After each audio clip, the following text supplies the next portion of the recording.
नमस्कार। साप्ताहिक मौसम परिचर्चा में आपका स्वागत है। आज 9 अक्टूबर 2025 है। इसमें हम देखेंगे पिछले एक सप्ताह में कैसा मौसम रहा है हमारे भारतवर्ष में और आने वाले 2 सप्ताह में कैसे मौसम रहने की संभावना है। अगर हम ये देखें कि पिछले सप्ताह में मेजर वेदर सिस्टम क्या था, सीजन का पहला साइक्लोनिक स्टॉर्म शक्ति जो है नॉर्थ ईस्ट अरबियन सी में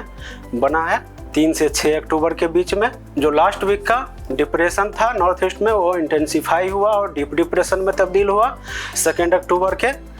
नाइट आवर्स में, और उसके बाद यह साइक्लोनिक स्टॉर्म शक्ति के रूप में 3 अक्टूबर के दोपहर के समय नॉर्थ ईस्ट अरबियन सी में बना।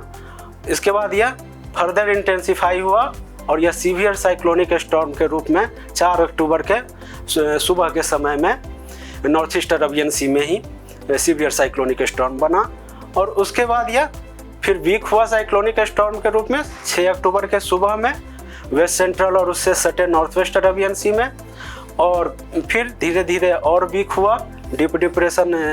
हुआ 6 अक्टूबर के नाइट आवर्स में, और डिप्रेशन बना 7 अक्टूबर के आसपास west central and adjoining north west Arabian sea region में। एंड उसके बाद यह well mark low pressure area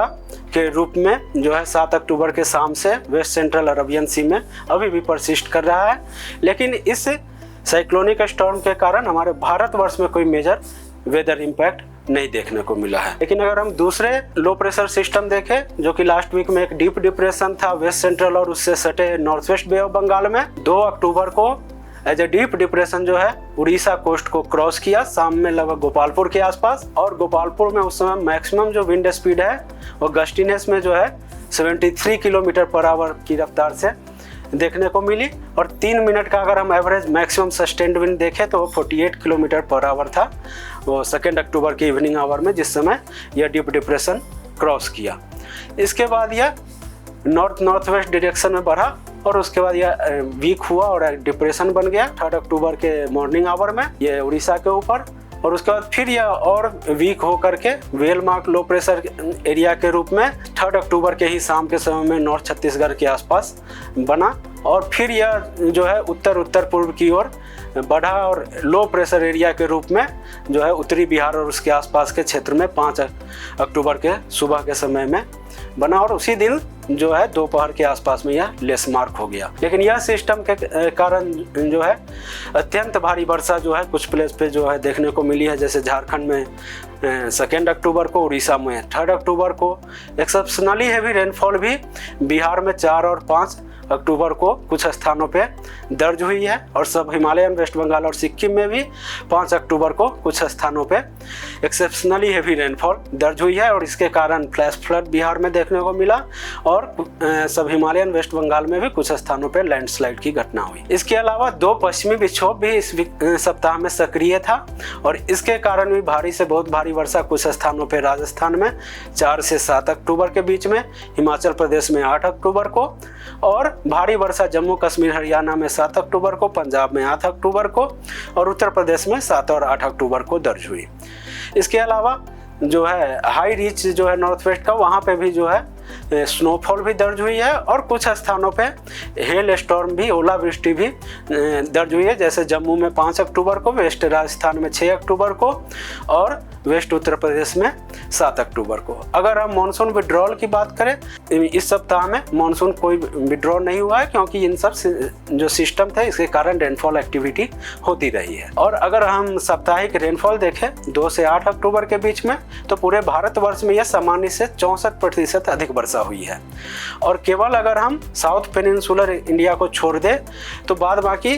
सारे हिस्सों में जो है सामान्य से अधिक वर्षा दर्ज हुई है। ईस्ट और नॉर्थ ईस्ट इंडिया में सामान्य से 61% ज़्यादा वर्षा हुई है। नॉर्थ वेस्ट इंडिया में सामान्य से 448% अधिक वर्षा दर्ज हुई है। सेंट्रल इंडिया में सामान्य से 56% अधिक वर्षा दर्ज हुई है। लेकिन साउथ पेनिनसुलर इंडिया में सामान्य से 32% कम वर्षा दर्ज हुई है। अगर हम फोरकास्ट देखें अगले 2 सप्ताह का, तो पहले सप्ताह में जो है